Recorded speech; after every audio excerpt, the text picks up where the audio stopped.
Com as melhores terras, inclusive plantação de extensão. Eles têm extensão. Os caras já E 3 cidades debaixo d'água.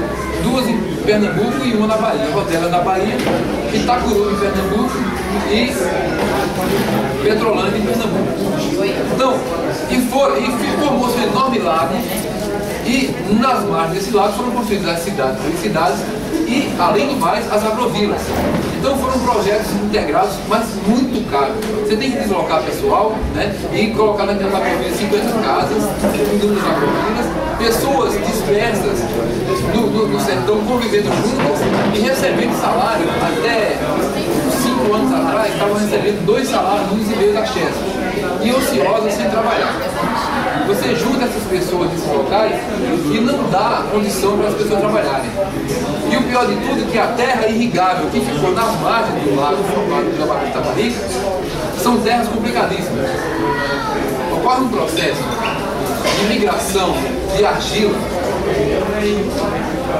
do solo para baixo, formando um salão embaixo, como um vidro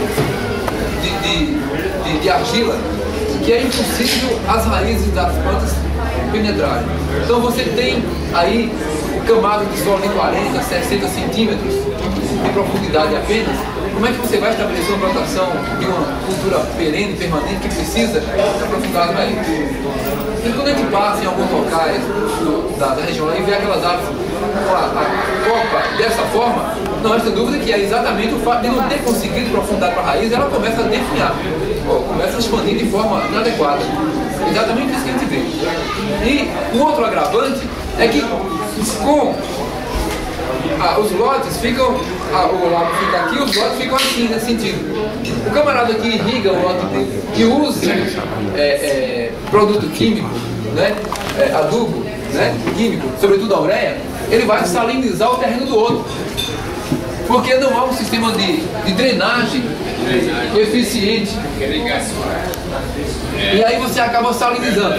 E aí, quando com o tempo, aparece o solo do camarada lá de baixo, a terra dele lá, esbranquiçada com o sal aflorando a terra. Porque para salinizar a terra é muito fácil. Petrolina tem problema de salinização do solo seríssimo.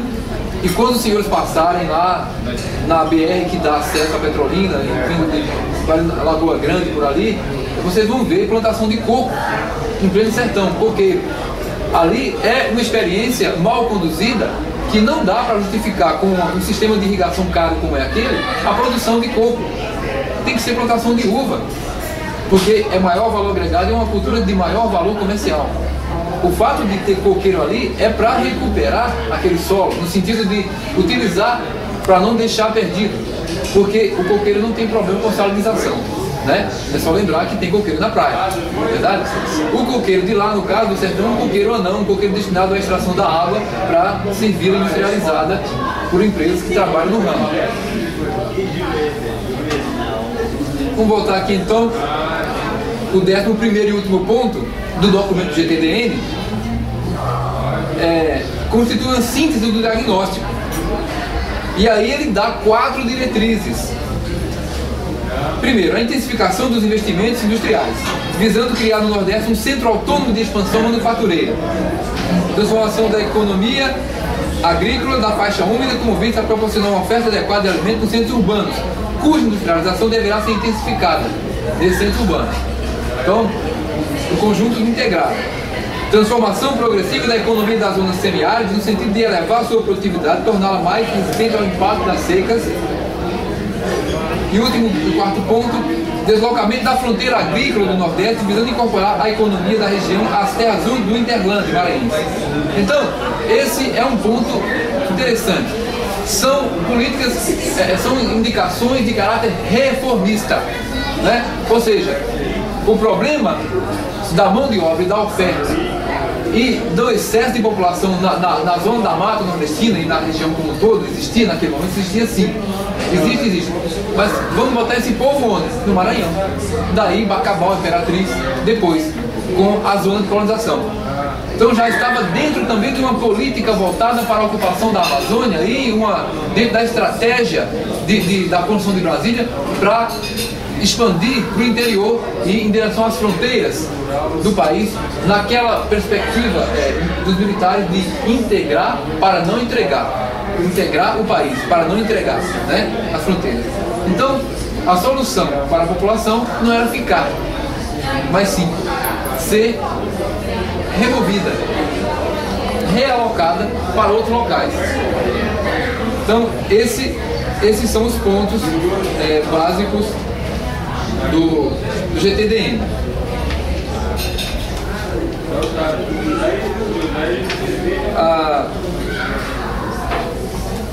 Já passamos do tempo, né, estabelecido, uns 40, 50 minutos. É muita coisa. Eu não sei se vocês querem que a gente continue ou se a gente agora parte para as questões que vocês têm e deixa para uma segunda etapa depois.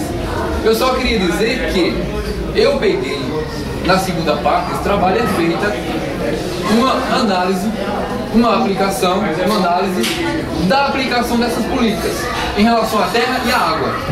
Então eu peguei o município de onde eu sou e peguei uma experiência agrária de um local lá, do Instituto Brasileiro de Reforma Agrária, do IBRA, né? E fui analisar como que o governo aplicou aquilo. Apliquei questionários, fui em loco verificar e como que aquilo desenvolveu, teve cooperativa, tudo, depois aquilo caiu, acabou, se extinguiu.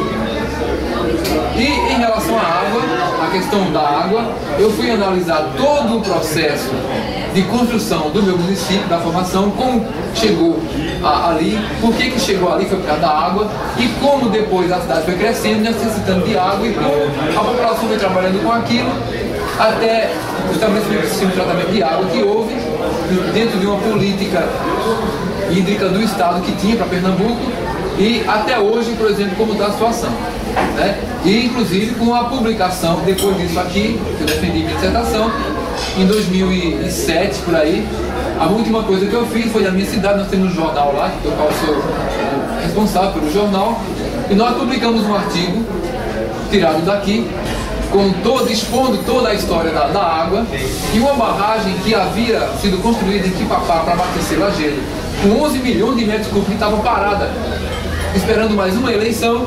Nós damos um golpe e com mais outra situação, no fim do ano de 2007, 2008, foi inaugurada a água e até hoje não se tem notícia de que tenha faltado água encanada abastecida para os moradores urbanos de Lajedo. Então é uma intervenção que eu considero satisfatória, né? Às vezes a gente acha que a nossa atitude não é muito e tal, mas a gente vai aos poucos tentando fazer o melhor. E ao soltar esse artigo, A Mentira da Água, no jornal lá, né, a cidade toda ficou tendo conhecimento e a partir dali não houve mais sustentação política, não houve mais moralidade dos políticos de lá, justificativa nenhuma para poder manter aquela barragem sem que fosse inaugurada ao sistema de tratamento de água de São Jacques e de Canhotinho, do Pernambuco, né, para Lajedo. E a cidade até hoje está com água. Tem dia que falta água e tal, mas não falta água como antigamente, né? Não tem mais esse problema de ficar um mês na residência sem água e vir a conta de água para o cidadão pagar. Então, termino por aqui dizendo... A represa de Brota lá em Afogados de Galinha, ela represa o Pajéu, muitos quilômetros de Pajéu, lá de São José. É uma represa muito grande, a represa de Brota. E então, assim, a atuação da Sudene foi positiva para o Nordeste. Enquanto existiu, apesar de tudo, foi boa, né? O Nordeste do país tinha uma renda per capita na década de 50 de $400. Hoje a renda per capita do Nordeste, sim, e essa renda representava, em relação ao Centro-Sul, 40% da renda do Centro-Sul. Em 83, quando a Sudene efetivamente já estava mal das pernas, foi acabando, né? Essa renda representava 60% em relação ao do Centro-Sul. Ou seja, continuam as disparidades, continuam, mas houve uma redução. O dinamismo do Nordeste hoje, ele é muito maior. Eu não vejo nesse momento projeto político de desenvolvimento do Nordeste, não há. As únicas obras de bulto que estão sendo, né, colocadas aí é a transposição, que deixa muito dinheiro na mão de muita gente, de pouca gente, né, e o porto de Suape. O resto O Nordeste está crescendo com o dinamismo econômico gerado, introduzido pela Sudene. E existe esse empreendedorismo. E o Brasil não tem, o Nordeste, projeto regional. Como parece não ter nessa economia globalizada liberal projeto do país. O governo, o Estado brasileiro, ele está se projetando como um agente também privado e atuando, inclusive agora, como credor, né? Como credor, né? Não como devedor, como credor do FMI. Tá? Pessoal, vou terminar aqui. Se alguém tem alguma pergunta, a gente... Aderaldo? Pergunta. Bem, pessoal, nós queremos agradecer muitíssimo a presença do nosso palestrante, José Nivaldo da Silva, por brilhantemente ter abordado aí a formação social e desenvolvimento da região nordeste do nosso país. Dizer que infelizmente o tempo ficou reduzido. Nós continuaremos agora com a apresentação de outros parceiros nossos, que é a banda do Rio do Norte.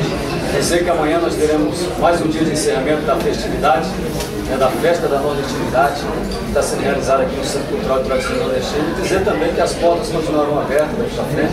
Nós estaremos sempre explorando a questão culinária e cultural como um todo aqui. Todos vocês serão bem-vindos sempre. Mais uma vez, obrigado, José Nivaldo. Tá certo? Eu agradeço muito. Eu tenho um e-mail disponível para quem quiser entrar em contato. E mora aqui no bairro, no Pai Deus. Minha casa está aberta para qualquer pessoa que quiser.